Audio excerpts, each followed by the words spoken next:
오늘 우리에게 주시는 하나님의 말씀은 신명기 19장입니다. 신명기 19장 15절부터 21절까지입니다. 우리 말씀을 한 절씩 교독하겠습니다.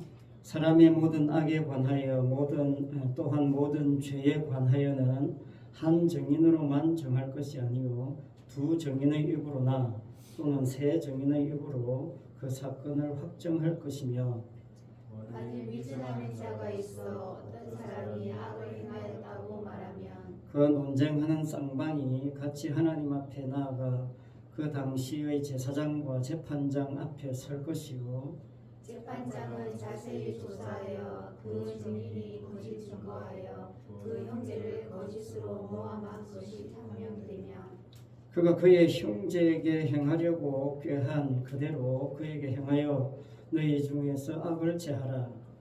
그리하면 그 남은 자들이 듣고 두려워하여 다시는 그런 악을 너희 중에서 행하지 아니하리라. 같이 읽습니다. 내 눈이 긍휼히 여기지 말라. 생명에는 생명으로, 눈에는 눈으로, 이에는 이로, 손에는 손으로, 발에는 발로이니라. 아멘. 오늘 말씀 두 증인, 세 증인 그런 제목으로 말씀의 은혜를 나누고자 합니다. 오늘 추석 명절에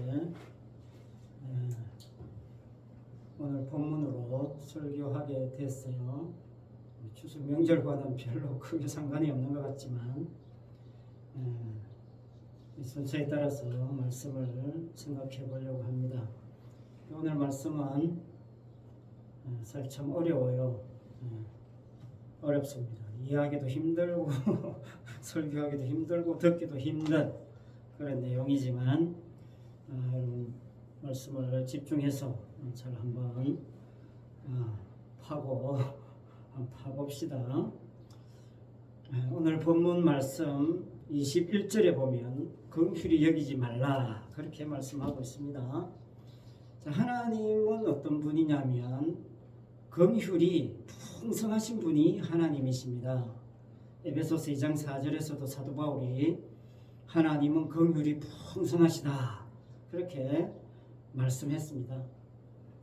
긍휼이 풍성하신 하나님께서 오늘 말씀 21절에서 긍휼히 여기지 말라 그렇게 말씀합니다.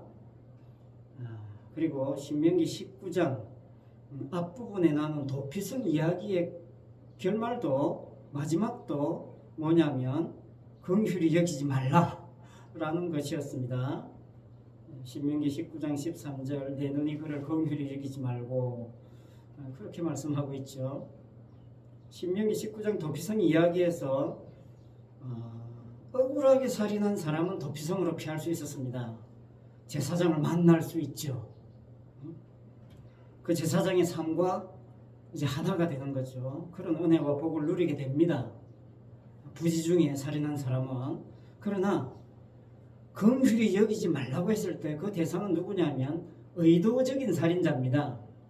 의도성을 가지고 사람을 죽였을 때 긍휼히 여기지 말라 그렇게 말씀했죠. 저희 이웃이 미웠어요. 늘 미워. 그래서 몰래 숨어 있다가 흉기를 휘둘러서 사람을 죽게 됐어요. 그 사람이 만일 도피성으로 피할 수 있다 이 말이죠. 그런 사람도 나 이제 도피성으로 피해야 되겠다. 의도를 가지고 죽였음에도 도피성으로 들어간단 말이죠. 그런 사람들은 다 색출해가지고 찾아내가지고 오히려 복수자들한테 그냥 내줘라는 겁니다. 그래서 죽게 만들으라는 거예요. 그래서 긍휼히 여기지 말라 그렇게 도피성 마지막에 그렇게 말씀하고 있는 겁니다. 핵심이 뭡니까? 의도를 가지고 있냐 안 있냐 이거였습니다. 나도 모르게 그냥 어떻게 하다 보면 잘못할 수도 있잖아요. 그거 말고 아주 치밀한 계획을 세워서 죄를 범했을 때 그럴 경우에 불쌍히 여기지 말라는 겁니다. 긍휼히 여기지 말라는 거예요. 자, 이 의도성이 왜 문제가 되느냐? 여러분 이 세상은요 계획하고 철저하게 의도를 가지고 준비를 하지 않으면 여러분 이 세상은 못 삽니다. 못 살아가요. 그렇지 않습니까? 얼마나 철저하게 내가 목적을 가지고 의도를 가지고 치밀하게 계획을 세워서 그렇게 해도 이 세상에 뭐 사업을 하나 해도 실패하는데 여러분 그렇지 않으면 이 세상에서 못 살아가잖아요. 그런데 오늘 성경은 그렇게 의도를 가지고 하면 하나님이 긍휼히 여기지 않는다는 그런 차원에서 말씀하고 있는 거죠. 그러니까 이게 쉬운 게 아닙니다. 왜냐하면 이 의도성이라는 게 왜냐면요. 창세기 3장을 이야기하지 않을 수가 없습니다. 창세기 3장 이전에는 의도성이 없습니다. 인간이 뭔가를 의도하려고 시도를 못해요. 네. 자기의 계획이 없다 이 말입니다. 창세기 3장 이전에는. 그러나 죄가 들어오고 난 다음부터 의도가 생긴 겁니다. 목적의식이 생겼어요. 계획이 생겼다 이 말입니다. 뭔가를 의도할 필요가 없는 인간에게 의도성이 들어온 겁니다. 창세기 3장 전후 차이예요. 그러니까 나름대로의 의도를 가지고 뭔가를 한다는 자체가 이미 죄가 들어온 결과라는 겁니다. 그러니까 사실은 긍휼을 입은 사람은 이러한 사실을 이해하게 되는 겁니다. 알게 되는 거죠. 그래서 우리의 신앙생활의 대원칙도 사실은 우리가 의도성이 없어야 돼요. 내가 이제 신앙생활 열심히 해야지, 철저하게 해야지, 새벽 기도도 하고 뭐도 하고 계획을 쫙 세우고 난 이렇게 해야지. 여러분 그렇게 하는 것이 한편으로는 참 착하고 참 훌륭한 신앙인 것처럼 보이죠. 그러나 실상은 그렇지 않습니다. 그게 반대가 될 수 있어요. 끌고 가는 신앙이 될 수 있습니다. 자, 무슨 말을 하려고 하느냐면요. 쉽게 말하면 천국을 간다는 것은요. 내가 천국 가고 싶다고 가겠습니까? 내가 천국 가는 플랜을 짠다고 해서 천국 가지겠습니까? 그런 천국은 사실은 천국이 아니죠. 누구나 계획 짜서 의도를 가지고 철저히 준비해서 가는 천국? 그렇다면 얼마나 철저하게 준비를 해야 되겠습니까? 여러분 내가 천국 가겠다는 의도를 가지고 열심히 신앙생활 하는 거 그거 천국에 맞지 않습니다. 하나님 안 받아요. 하나님은요. 네가 아무리 철저히 계획해도 내가 택하지 않으면 안 된다. 이게 하나님이거든요. 나는 이미 창세전에 택했어. 네가 지 아무리 계획을 해도 내가 택하지 않으면 못 오는 거야. 그게 성경이거든요. 그래서 쉽지 않습니다. 그래서 어려워요. 그래서 우리 신앙생활 기도한다 전도한다 어떻게 해야 되겠습니까? 원칙은요. 내 쪽에서 특별한 의도성이 없이 기도해야 되는 겁니다. 그걸 그냥 하나님이 인도하셔서 한다는 거예요. 우리 교회가 부흥하기를 원하는 원대한 꿈과 계획을 가지고 기도하면 어떻게 기도하겠습니까? 새벽 기도하고 금식하고 철야하고 심지어 릴레이 금식 기도 그런 거 많이 하잖아요. 그렇게 해서 하나님 앞에 매달리고 기도하는 그런 기도의 모습이 한편으로는 훌륭하게 보이는 것 같지만 의도성을 가지고 한다면 그걸 그냥 진짜 성령께서 물 흐르듯이 나는 전혀 생각하지 않았는데 진짜 성령께서 역사하셔서 그렇게 했다면 정말 감사한 거죠. 그런데 뭔가 다른 계획이 목적이 있어서 그렇게 한다면 심각하게 고려해 봐야 됩니다. 정말 고려해 봐야 돼요. 진짜 하나님이 인도하심의 기도인가 전도인가 봉사인가 충성인가 하는 것을 심각하게 고려해 봐야 된다는 거죠. 만약에 내가 의도를 가지고 기도하고 전도한다는 것이 느껴진다면 걸러내면 돼요. 중단하면 됩니다. 하나님이 하시게 하는 기도를 해야 됩니다. 내가 그냥 살아가다가 괜히 기도하고 싶어. 그럼 기도하면 돼요. 우리 이제부터 40일 작정합니다. 집사님, 권사님, 장로님 빠지면 안 됩니다. 대부분 그렇게 기도하지 않습니까? 의도성이 있는 기도. 그 의도성이 물론 교회를 부흥시켜야지. 이 교회 개척교회니까 빨리 부흥시켜야지. 어떻게 해서든지 사람을 끌어 모아야지.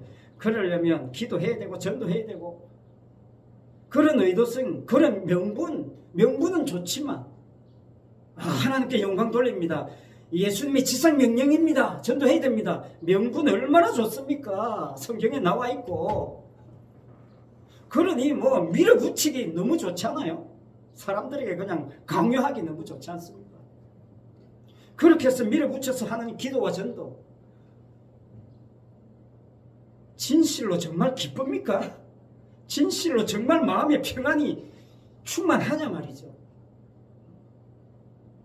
정말 하나님이 인도하시는 그런 기도와 전도가 되느냐 말이죠. 의도성이 얼마나 위험천만한 것인가. 그게 신천지가 보여줍니다. 신천지에서는요, 전도하는 전략 중에 하나가 뭐냐면요, 우연인 것처럼 가장하는 전략. 우연인 것처럼 가장하는 전략. 쉽게 말하면 의도성이 없는 것처럼 조작하는 의도성. 이게 신천지의 전도 전략입니다. 무슨 말이냐면요, 누가 이웃에 저 사람 전도해야 되겠다. 그러면 저 사람에 대해서 몰래 다 파악하는 겁니다. 저 사람의 생활 패턴을 다 파악해요. 언제 집을 나와서 언제 어디 가고 언제 마트 가고 이런 동선을 다 파악해요. 그리고 나서 이제 그 시간쯤 돼서 가서 우연히 만난 것처럼 아이고 안녕하십니까 저 몇 동 몇 호입니다. 아이고 그렇습니까. 이렇게 해서 인사를 해서 그런 우연성을 가장한 만남을 한 두세 번 가지는 거예요. 아이고 또 만났네요. 아이고 감사합니다. 그러면 이제 얼굴 한면 끼쳐지고 이제 친해지거든요. 그럼 아이고 그럼 우리 집에 한번 오세요.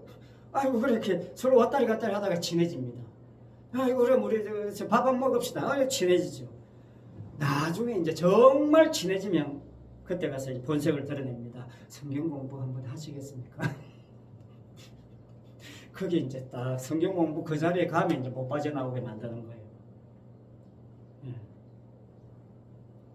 참 인간의 의도성이라는 게 이렇게 따져보면 정말 무서운 겁니다. 무서운 전도 전략이에요. 신땡땡은. 제가 여기 아무도 없는 곳에 오면서 저는 이 집사람하고 둘만 예배 드려도 하나님 괜찮습니다. 이렇게 왔잖아요. 그렇게 시작했잖아요. 그런데 우리 두 분 집사님이 오셨잖아요. 제가 오라고 한 거 아니잖아요. 그래서 저는 감사하고 놀라운 거예요. 귀하게 보는 겁니다.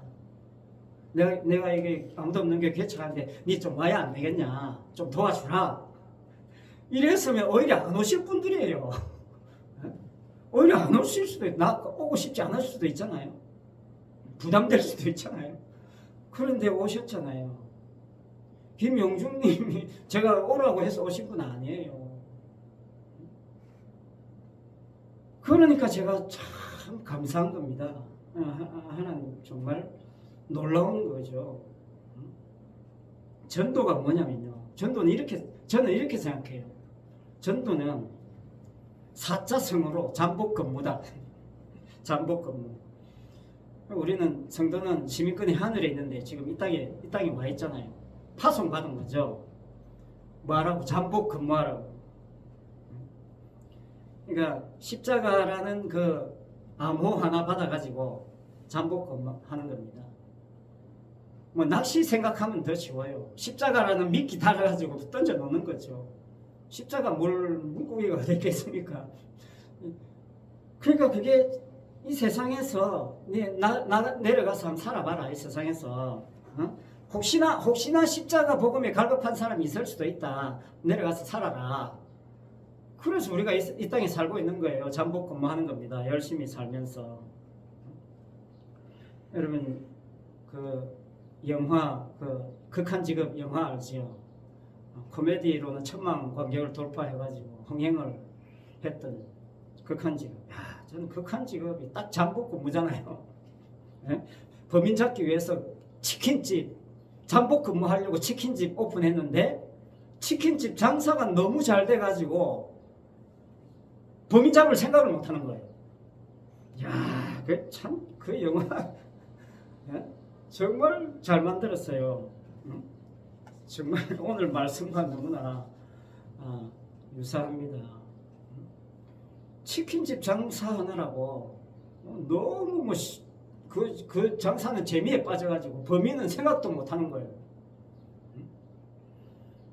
저도 지금 카페에서 잠복 근무하자니 카페에서 잠복 근무 중입니다. 그런데 카페는 잠복 근무 중인데 장사가 너무 안 돼가지고 그 본연의 사명에 충실할 수 있는 장점이 있어요. 저는 사실 카페에 대여섯 시간 있는 동안 설교 준비만 하는 거예요. 뭐 손님 오면 장사 뭐 팔지만 나머지는 그냥 설교 준비만 하는 겁니다. 그게 너무 좋아요.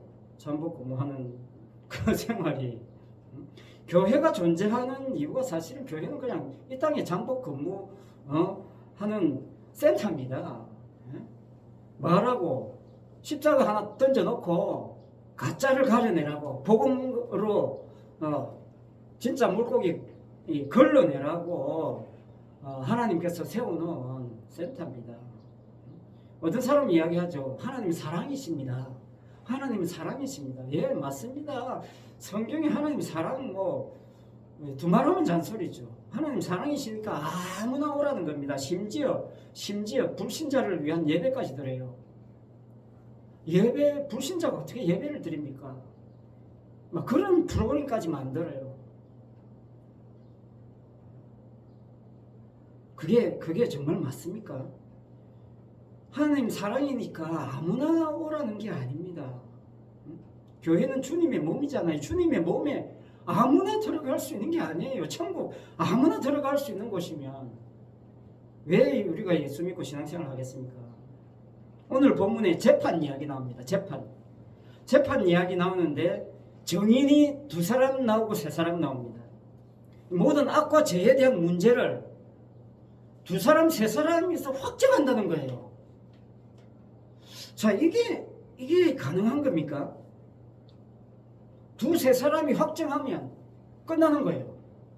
오늘 본문에 나오는 이 재판이 2-3 정인의 그 정언으로 판결이 확정돼 버려요. 그리고 나서 그 판결대로 긍휼히 여기지 말라는 겁니다. 야, 어떻게 이런 재판이 있을 수 있죠? 이 세상에서도 재판 그렇게 안 하잖아요. 2-3사람이 결정내는 그런 재판이 어디 있습니까? 마태복음 18장 20절에 이런 말씀이 있어요. 2-3사람이 내 이름으로 모인 곳에는 나도 그들 중에 있느니라. 이 말씀 참 우리가 몇 사람 안 모이면 위로받으려고 하는 가끔 재밌으라고 사용하는 그런 말씀인데 여기 2-3사람 나오잖아요. 여기 2-3사람이 누구냐면 사실은 2-3 정인입니다. 왜냐하면 18장 20절 앞에 무슨 이야기를 했냐면 형제가 죄를 범하는 문제를 이야기한 다음에 나온 말씀이에요. 그러니까 죄의 문제에 대해서 2-3사람이 정인이 돼야 된다는 이야기를 앞에서 한 거예요. 그리고 18장 20절에서 2-3사람이 내 이름으로 모인 곳에는 내가 그들 중에 있느니라 이런 말씀이 나왔단 말이죠. 그러니까 만약에 2-3사람의 정인의 말을 안 들으면 이방인처럼 여기라는 겁니다. 처음에는 네가 혼자 가가지고 한번 이야기해봐라. 형제인데 잘못했단 말이죠. 뭐 죄를 범했다 그러면 네 혼자 살짝 가서 이야기해보고 만약에 안 들으면 교회에서 장로님을 모셔가든 목사님을 모셔가든 한 2사람 정도 3사람 정도 가가지고 이야기해봐라. 그래도 안 들어? 그러면 이방인처럼 여기라는 거죠. 그러면 긍휼히 여기지 말라는 거죠. 회개한다? 그러면 품으라는 거죠. 네. 그럼 용서하라는 겁니다. 그게 앞부분의 말씀이에요. 그러니까 사실은 두세 사람이 내 이름으로 모인 곳은 나도 그들 중에 있느니라. 이 말은 뭐냐면 서로 용서하고 용서받은 사람들끼리 모였다 그 말이에요. 거기에 주님이 함께 하신다는 겁니다. 주님이 그렇게 역사하셨다는 거예요. 그러니까 나도 그들 중에 있다는 말은 내가 바로 그 용서의 주체자다 그런 말이고, 너희들은 다 용서받은 죄인이다 그런 뜻입니다.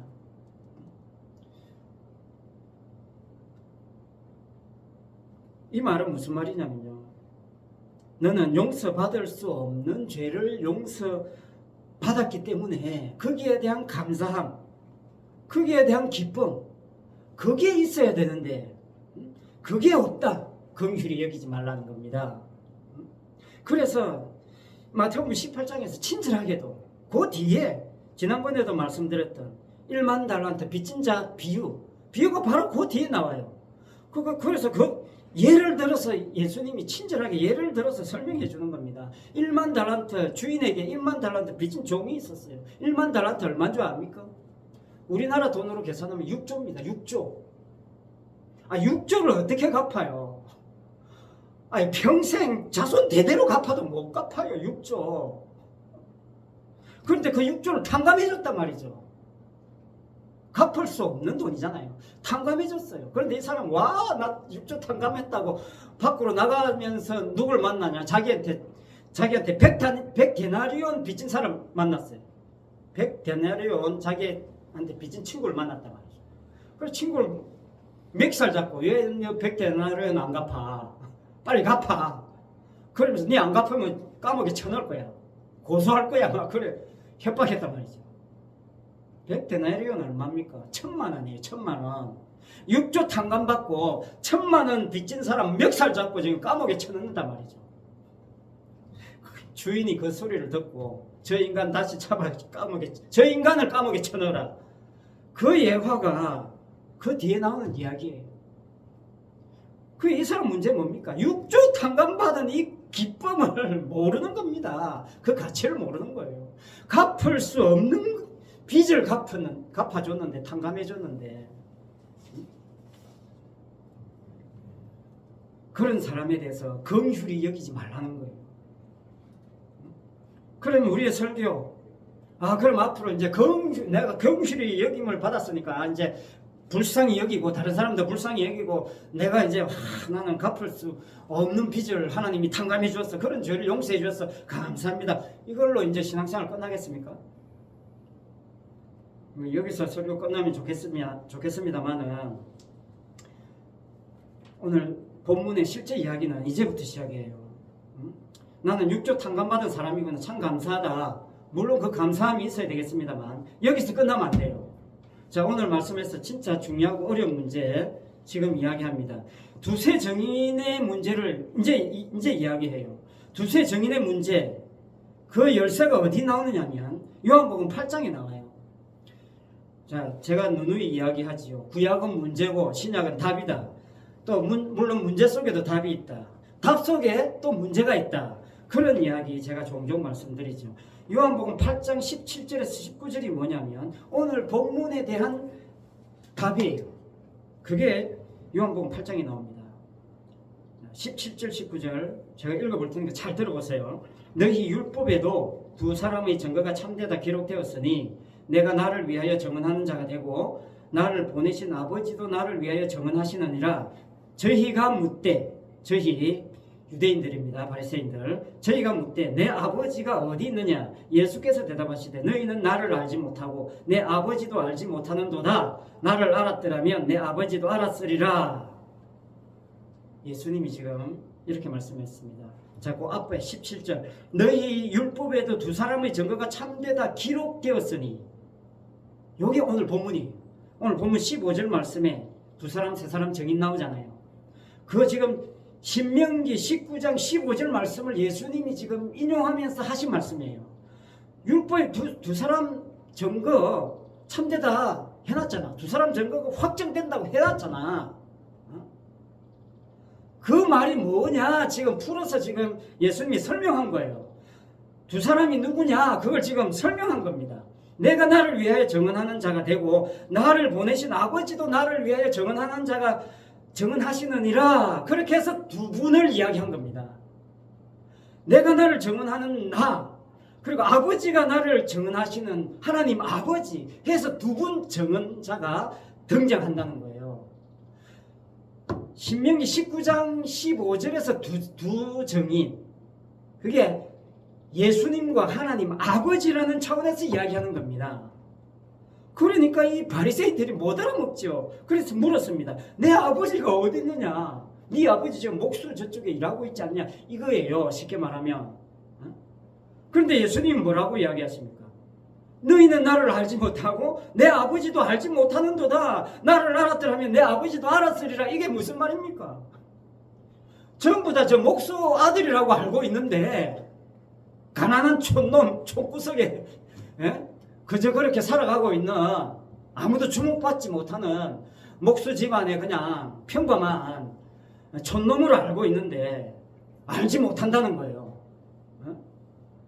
아버지도 알지 못한다. 네 아버지가 저 목수 일을 하고 있는 거 아는데, 세상 사람 다 아는데 예수님은 알지 못한다고 이야기하는 거예요.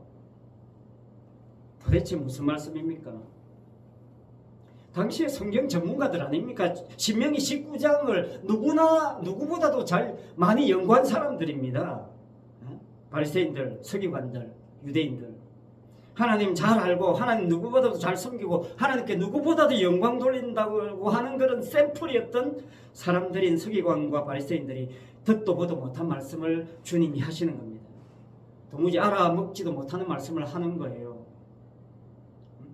요한복음 8장 17절에 말씀하신 그 정인들이 사실은 예수님이고 하나님이다, 그런 이야기예요. 그러니 뭐 도무지 알아듣겠습니까? 요한복음 8장 17절 그 앞부분에 예수님이 뭐라고 하셨냐면요, 내가 세상의 빛이라고 이야기했어요. 나를 따르는 자는 어둠에 다니지 않는다고 이야기했어요. 생명의 빛을 얻는다고 했습니다.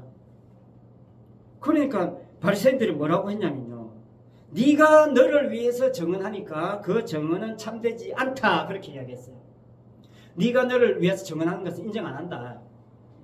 자기가 자기를 위해서 정언하는 것은 인정하지 않는다. 다른 사람이 정언해야 된다. 그런 차원에서 이야기하는 거죠. 신명기 19장도 그런 차원에서 이야기하는 겁니다. 본인이 아니라 다른 타인 두 사람이 돼야 된다. 세 사람이 돼야 된다. 그런 이야기예요. 그러나 예수님 뭐라고 하냐면 나는 내가 증거하는 게 참되다, 그렇게 이야기했어요. 왜?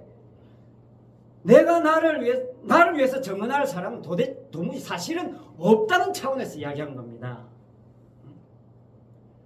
타인이 나를 위해서 증거할 필요가 없다는 측면에서 이야기한 거예요.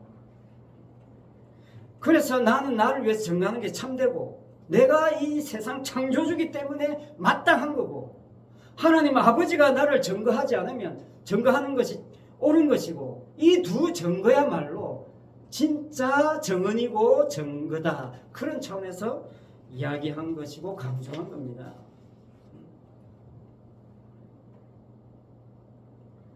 그래서 요한복음 5장 34절에 가면요, 이렇게 말씀합니다. 나는 사람에게 증거를 취하지 아니하노라. 예수님이 사람들에게 무슨 증거를 취할 필요가 없다는 겁니다. 그럼 예수님이 내 좀 믿어달라, 내 좀 창조주라고 증거 좀 해달라, 이렇게 구원하시는 분입니까? 그럴 필요가 없는 분이에요. 누가 예수 믿어주기를 애걸복걸 하는 분이 아닙니다. 나는 다른 사람에게 증거를 취하지 않는다는 거예요. 내가 나를 증거하고 하나님 아버지가 나를 증언하는 것으로 충분하다는 겁니다. 심지어 5장 41절에 가면요, 나는 사람에게 영광을 취하지 아니하노라. 사람에게 영광을 취하지 않는답니다. 이게 복음이에요. 예수님이 이 땅에 오신 하나님이라는 사실에 대해서 사람들이 모르는 겁니다. 그러니까 예수님이 이 땅에 오신 하나님이라는 사실에 대해서 네 증거 필요 없다, 이거지요. 하나님 아버지가 나를 증거하는데 내가 나를 증거하고 그거면 충분하다는 거예요. 하늘에서 이미 확정됐다는 겁니다. 무엇으로? 좀 있어봐라. 십자가에 죽는 그 하나님이 진짜 하나님이다. 그것으로 이미 천국에서 하늘에서 이미 창세전에 확정되어 있다는 겁니다. 두세 사람이 확정. 그래서 확정입니다.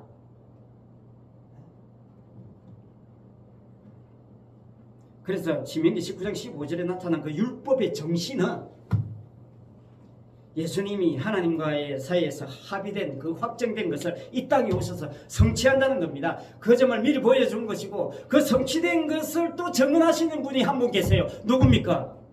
성령님이시잖아요. 그래서 성령이 임하면 이제 예수님의 정인이 되는 겁니다.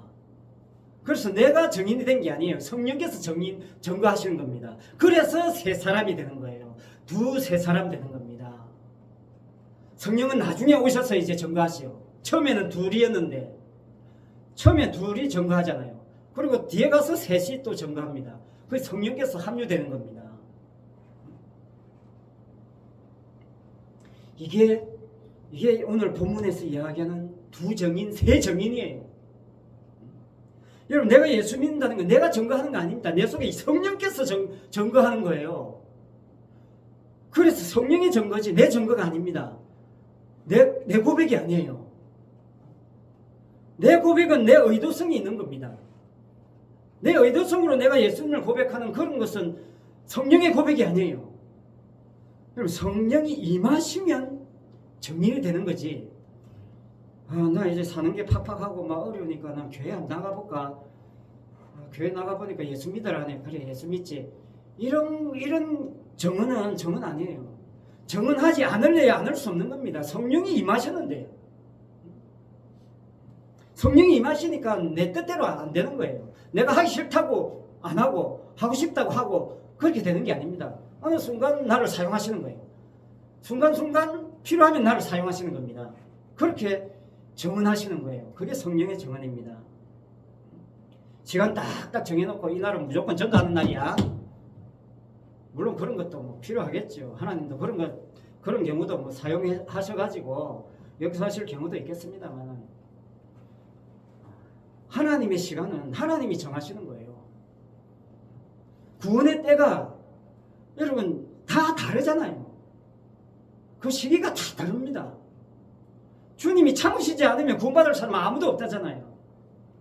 그러니까 어느 사람이 언제 어느 시기에 성령이 임할지 그건 성령 마음이지 우리가 성령 달라고 임하게 해달라고 할 수가 없는 겁니다. 그런데 오늘날의 그 어떤 풍토를 보면요, 성령을 막 자기가 받아내려고 해요. 이번에 성령 받아야 된다는 거예요. 그래서 막 떼쓰고 몸부림치고 막 기도하고 막 심지어는 막 자기를 막 자해합니다. 자기 뺨을 때리고 막 그걸 보고 야 성령이 임했구나 이렇게 또 판단해요 사람들이. 정말 어처구니 없는 그 신앙의 모습을 하면서 난 거룩하다 신령하다 이렇게 착각하고 있는 겁니다. 그래서 요한복음 8장 뒤쪽에 가면요 예수님이 실체를 드러내십니다. 두세 사람 이야기하시면서 함께 하시겠다고 하시면서 뒷장에 뒤에 가면 거짓말쟁이 등장시킵니다. 마귀, 거짓의 아비, 사탄의 실체를 까발리시는 거죠. 8장 44절. 너희는 너희 아비 마귀에서 났으니. 지금 유대인들 보고 하는 이야기입니다. 하나님 잘 믿는다고 성경 연구 열심히 하는 그 유대인들, 바리새인들 맨날 허구한 날 예배만 드리고 성경 연구만 하는, 기도만 하는 실제로 그렇게 나름 열심히 그렇게 하는 사람들 보고 너희는 너희 아비 마귀에서 나타나 이런 이야기 들으면 기분 좋을 사람은 누가 있습니까? 그러니까 이 사람들 뭡니까? 네가 헛소리 하고 있어. 네가 지금 거짓말 하고 있어. 지금 우리 다 봐라. 지금 이렇게 하나님 잘 믿고 있는데 어디서 굴러 들어온 돌이 박힌 돌 빼려고 하냐? 그래서 결국 어떻게 합니까? 결국 너는 뭐 죽어야 되겠구나. 그래서 십자가에 죽게 하는 겁니다. 신명기 19장의 말씀을 주님이 자신에게 어떻게 적용하고 해석하고 성취하고 있느냐를 보여주는 거예요. 그래서 19장에서도 누구 앞에 나가요? 증인들이 누구 앞에 나갑니까? 재판장, 제사장 앞에 나가는 겁니다. 제사장 앞에 서게 돼 있어요. 그 재판장, 제사장이 예수님이잖아요. 그러니까 오늘 말씀은 한마디로 이거예요.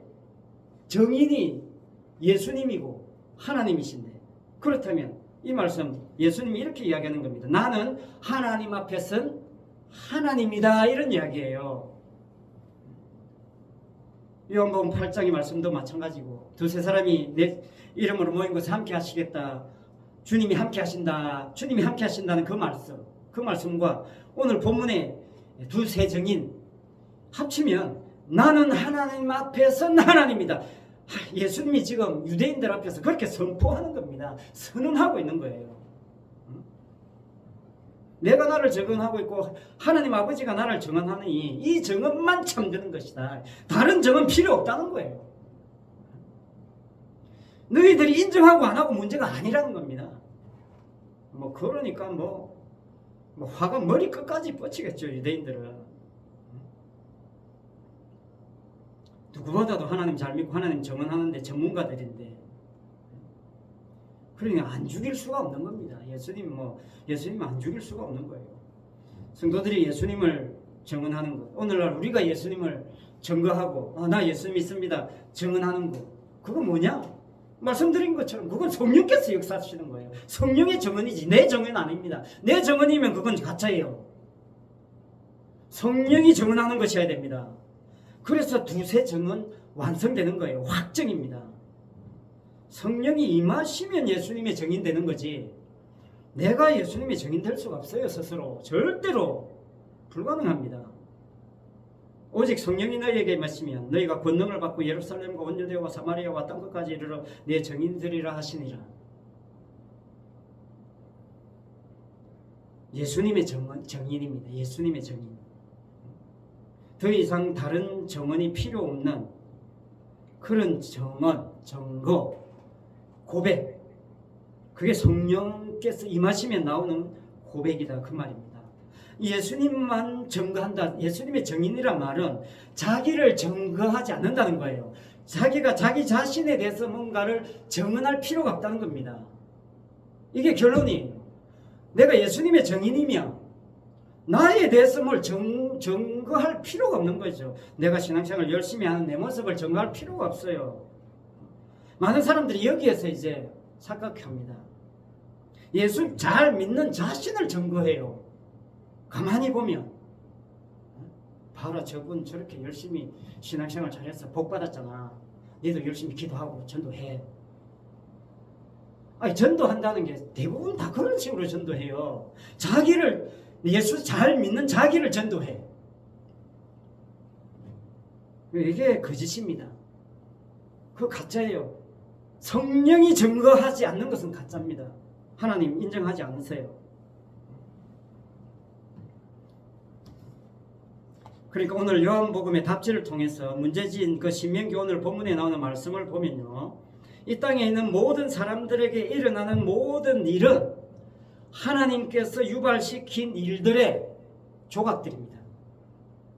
여러분, 이 땅에서 일어나는 모든 일이 하나님이 하시는 일들 속에 그냥 부분들이에요. 점 하나들이 모여서 여러분 선이 되는 거잖아요. 선이 모여서 이렇게 면이 되고 이 모양이 되는 것처럼 하나님이 유발시킨 모든 사건들은 하나님이 하신 일들의 조각들입니다.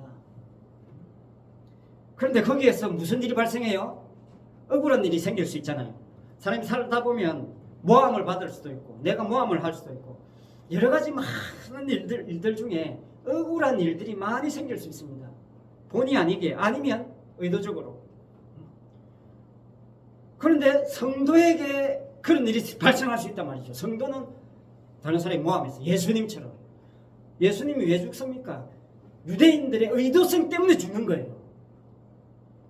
바리새인들의 의도성, 자기 세계를 견고하게 유지하고자 하는 그 의도성 때문에 예수님이 희생당하는 겁니다.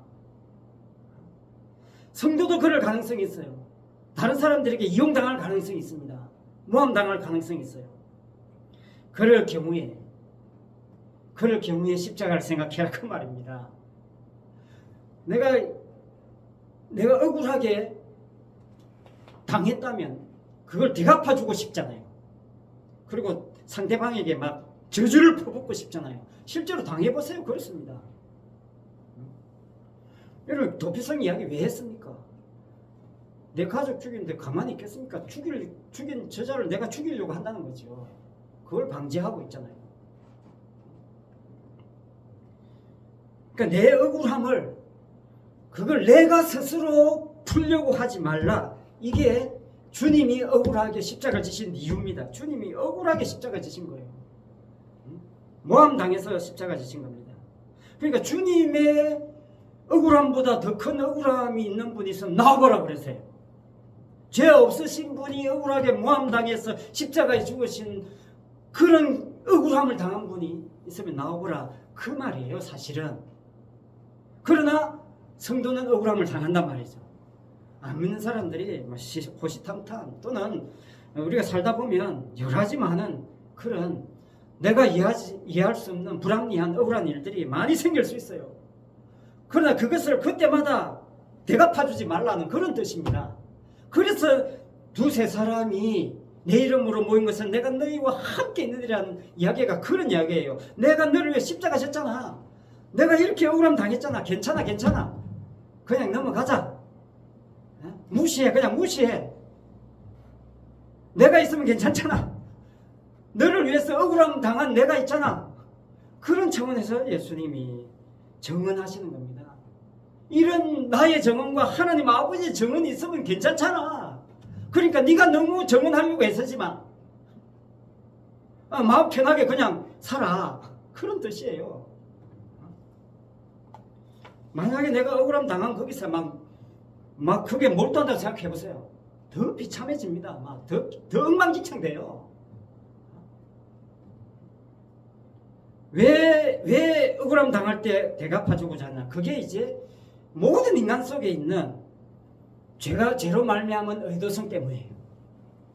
주기를 해줬으니까 나도 이렇게 해야지. 의도성입니다. 그걸 박살내시는 겁니다.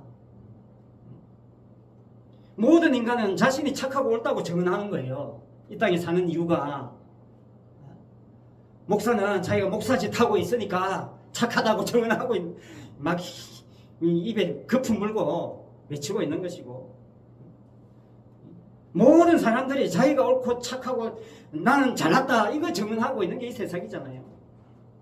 교회 다니는 것도 자신의 옳음의 한 방편으로 삼을 가능성이 많아요. 그러니 참 정언과 참된 증거, 예수님의 정언과 하나님 아버지의 정언이 얼마나 중요하냐 말이죠. 그리고 성령께서 나서시는 거죠. 성령께서 그렇게 임하시는 겁니다. 여러분, 온통 위정, 거짓, 모함, 억울함, 이게 온 세상에는 정말 넘쳐 흐릅니다.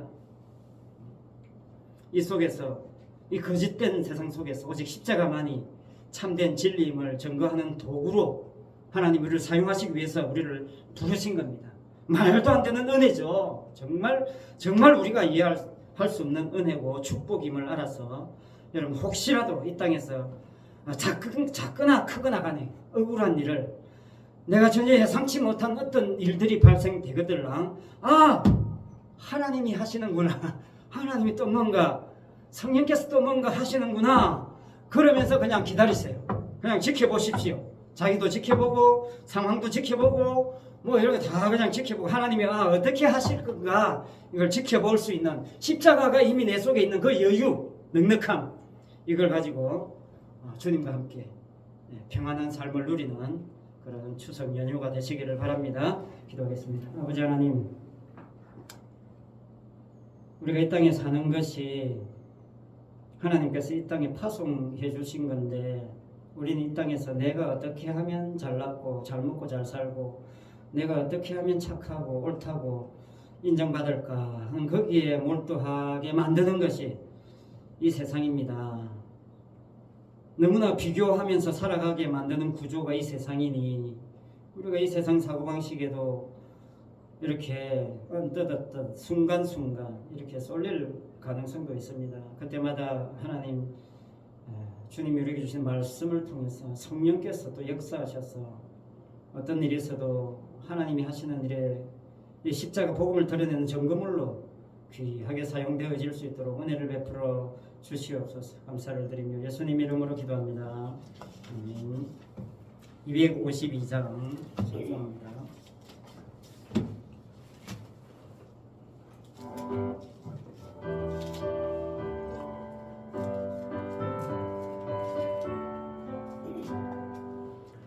내 죄를 씻기는 예수의 피밖에 없네.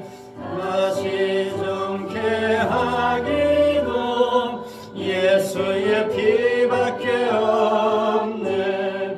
예수의 흘린 피 날 희게 하오니 귀하고 귀하다 예수의 피밖에 없네. 나를 정케 하기는 예수의 피밖에 없네.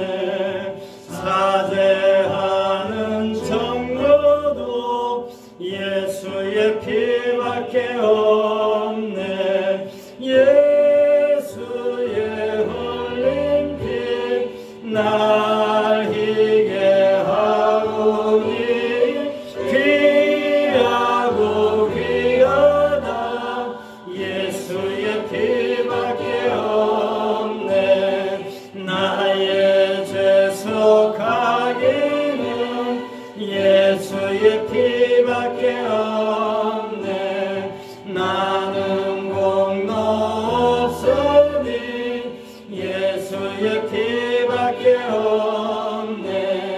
예수의 흘린 피 날 희게 하오니 귀하고 귀하다 예수의 피밖에 없네.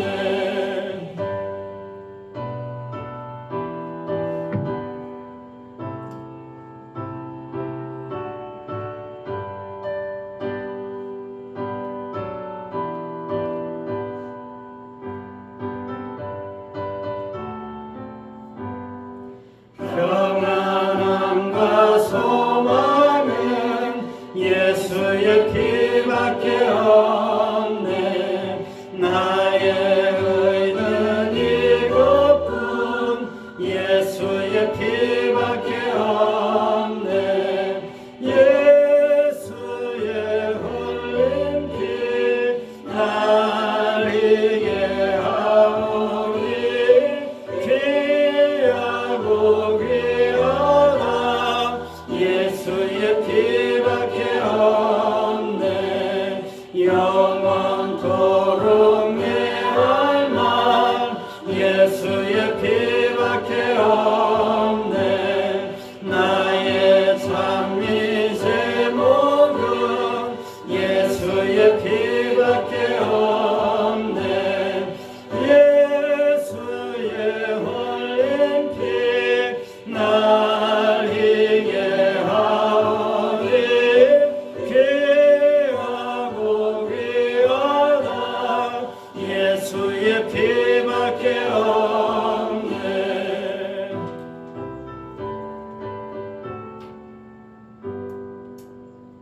기도하겠습니다. 지금은 십자가에 죽으시고 부활하심으로 참 하나님이심을 보여주신 우리 주 예수 그리스도의 은혜와 이 땅에 오신 예수님으로 오신 하나님 아버지의 극진하신 사랑하심과 택한 백성에게 임하신 최종 정언자이신 그 성령님의 감화 감동 위로원사 교통하심과 충만하심이 성도에게 닥쳐오는 억울함보다 갚을 수 없는 빚을 탕감받았음이 더 소중하고 귀하게 보이는 우리 모든 성도들에게 항상 함께 있을지어다. 아멘.